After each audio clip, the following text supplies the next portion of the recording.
ایک اقلیت انسانوں کی ایسی ہوتی ہے جن کے لیے میں دو لفظ اب استعمال کر رہا ہوں، ذہین اور حساس۔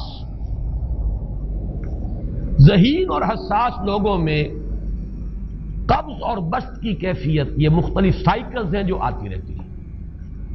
کبھی طبیعت میں پشمردگی ہے، دل بجھا ہوا سا ہے، کچھ نا امیدی سی ہے، خود اپنے اوپر اعتماد کی کمی محسوس ہو رہی ہے، مجھ میں صلاحیت نہیں ہے، میں کچھ نہیں کر سکتا، اب تک جو کچھ کیا اس کا بھی ہے، امنگ بھی ہے، امید بھی ہے، روشن پہلو نظر آ رہے ہیں۔ قبض کی کیفیت میں تاریک پہلو نظر آتے ہیں، مایوسی کے پہلو نظر آتے ہیں، پیسیمزم کی کیفیت، اور یہ جو بسط کی کیفیت ہے اس میں روشن پہلو۔ دیکھو یہ بھی تو ہے نا، آخر یہ بھی تو ہوا ہے اور بھی ہو سکتا ہے، آخر اب تک میں نے یہ کام بھی تو کر لیا، آگے بھی مشکل آسان ہو سکتی ہے۔ یہ دو کیفیات ہیں قبض اور بسط کی، جن کو کہ صوفیاء کرام نے یہ اصطلاحات، یہ عنوان دیے، قبض اور بسط۔ جتنی انسان کے اندر حساسیت کی کیفیت زیادہ ہوگی، ذہانت زیادہ ہوگی، اتنا ہی یہ جو ویوز ہیں اس کی ایمپلیٹیوڈ زیادہ ہوتی ہے۔ کم ذہین انسان ہے، کم حساس ہے، آئیں گے تو صحیح ہے، لیکن یہ کہ وہ ویو جو ہے اس کا ایمپلیٹیوڈ جو ہے اس کے اندر اوپر اور نیچے کی کیفیت زیادہ نہیں ہوگی۔ لیکن جتنا یہ معاملہ بڑھتا ہے، یہ جو ویو ہے اس کی ایمپلیٹیوڈ بڑھتا چلا جاتا ہے۔ لیکن نارمل انسان کا معاملہ یہ ہے کہ یہ حدود کے اندر رہے، اسی کی ایک کیفیت جو ہے اب نارمل جب ہو جاتا ہے، یہی ہے جو جدید ہماری جو سائیکولوجیکل میڈیسن ہے اس میں اسے مینیکس ڈپریسو سائیکوسس کہا جاتا ہے۔ مایوسی ہوئی تو اتنی ہوئی کہ جیسے کمر ٹوٹ کر رہ گئی، اور اسی ڈپریشن میں ہوتی ہیں خودکشیاں، خودکشی کر جاتا ہے ڈپریشن۔ کچھ روشن پہلو نظر ہی نہیں آ رہا، کوئی امید کا پہلو نظر ہی نہیں آ رہا، کوئی صورت نظر نہیں آتی، کوئی امید بر نہیں آتی، کس طرف جاؤں، کدھر دیکھوں، کسے آواز دوں، اے ہجوم نامرادی دل بہت گھبرائے ہے۔ اور جب آدمی محسوس کرتا I can't face these realities، یہ commits suicide۔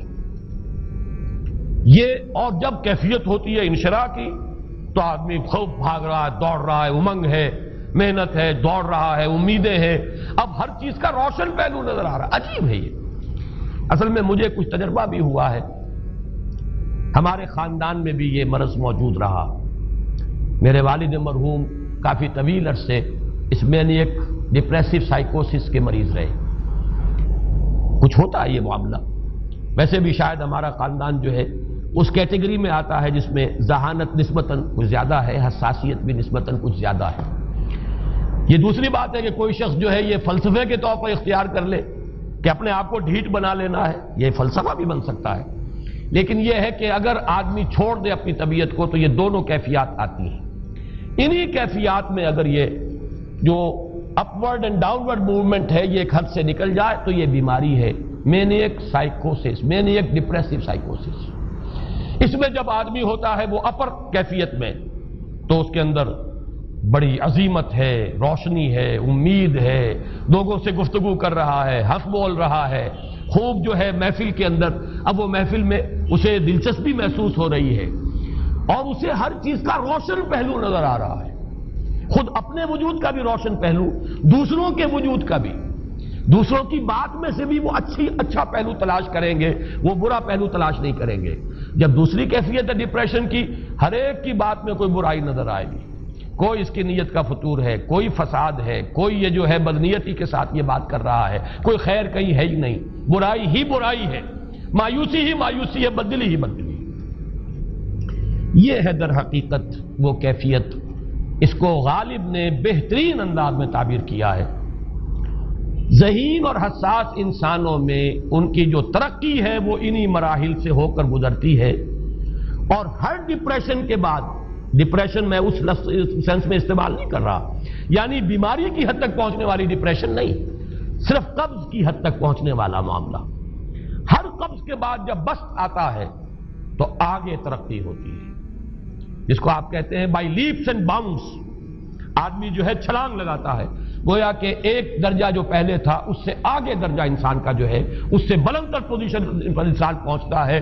ہر قبض کے بعد جو نیا بست آتا ہے وہ ایک نئی کیفیت، نئی شان، نئی بلندی، نئی رفعت لے کر آتا ہے. اس کو غالب نے تعبیر کیا ہے بہت خوبصورت انداز ہے. رکتی ہے میری طبع تو ہوتی ہے رواں اور. یعنی شاعر بھی کبھی ایسا وقت آتا ہے شعر جو ہے وہ اس پر نازل ہی نہیں ہو رہا، شعر نہیں کہہ پا رہا، طبیعت میں رکاوٹ سی ہے، بندش سی ہو گئی ہے، کوئی کلام موضوع ہو ہی نہیں رہا. لیکن پھر جب یہ کیفیت جو ہے بدلتی ہے اور جب پھر بست کی کیفیت آتی ہے، رکتی ہے میری طبع تو ہوتی ہے رواں اور، پھر اس کے اندر ایک جولانی نئی ایک کیفیت جو ہے انشراح کی، وہ ایک بالکل نئی کیفیت، نئی شان کے ساتھ. یہ ہے وہ معاملہ جو ان آیات مبارکہ کے پس منظر میں ہے. اسی لیے اب میں آپ کو اس کا حوالہ دے رہا ہوں. تفسیر مظہری میں قاضی ثناء اللہ پانی پتی رحمت اللہ علیہ نے بہت عمدہ بات فرمائی ہے کہ حالت قبض اگر کسی شخص پر طاری ہو تو اس حال میں اکسیر کا درجہ رکھتی ہے یہ سورہ مبارکہ، اس لیے کہ یہ نازل ہوئی ہے محمد الرسول اللہ صلی اللہ علیہ وسلم پر اسی حالت قبض میں. وَالضُّحَىٰ وَاللَّيْلِ إِذَا سَجَىٰ مَا وَدَّعَكَ رَبُّكَ وَمَا قَلَىٰ وَلَلْآخِرَةُ خَيْرٌ لَّكَ مِنَ الْأُولَىٰ وَلَسَوْفَ يُعْطِيكَ رَبُّكَ فَتَرْضَىٰ أَلَمْ يَجِدْكَ يَتِيمًا فَآوَىٰ وَوَجَدَكَ ضَالًّا فَهَدَىٰ وَوَجَدَكَ عَائِلًا فَأَغْنَىٰ. یہ تمام آیات اب معلوم ہوگا کہ جیسے موتی پروئے ہوئے. ایک لفظ قبض، اب اس میں جو بھی واقعاتی اور جو میں نے آپ کو روایاتی جو بھی پس منظر بیان کیا وہ بھی فٹ بیٹھ رہا ہے. وہ خودکشی کا معاملہ بھی آ گیا، اس میں فٹ بیٹھ رہا ہے کہ بخاری شریف میں روایت موجود ہے کہ حضور فرماتے ہیں کہ میری طبیعت پر اس درجے اضطراب تھا، اتنی کیفیت جو ہے میری تشویش کی تھی کہ میرے دل میں بار بار خیال آتا تھا کہ پہاڑ پر چڑھ کر اپنے آپ کو نیچے گرا دوں.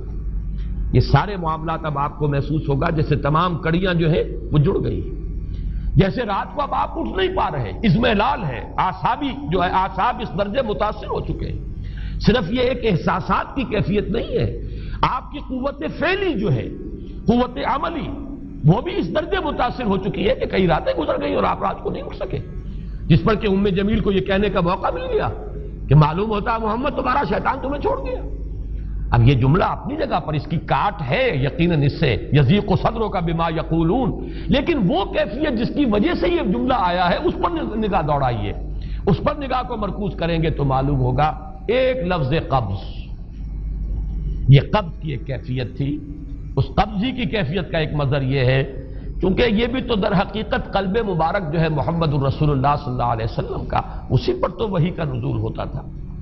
یہ بھی وہی داخلی احساسات و کیفیات کا معاملہ ہے، یہی بھی در حقیقت یہ واردات قلبیہ ہی کا سارا معاملہ ہے.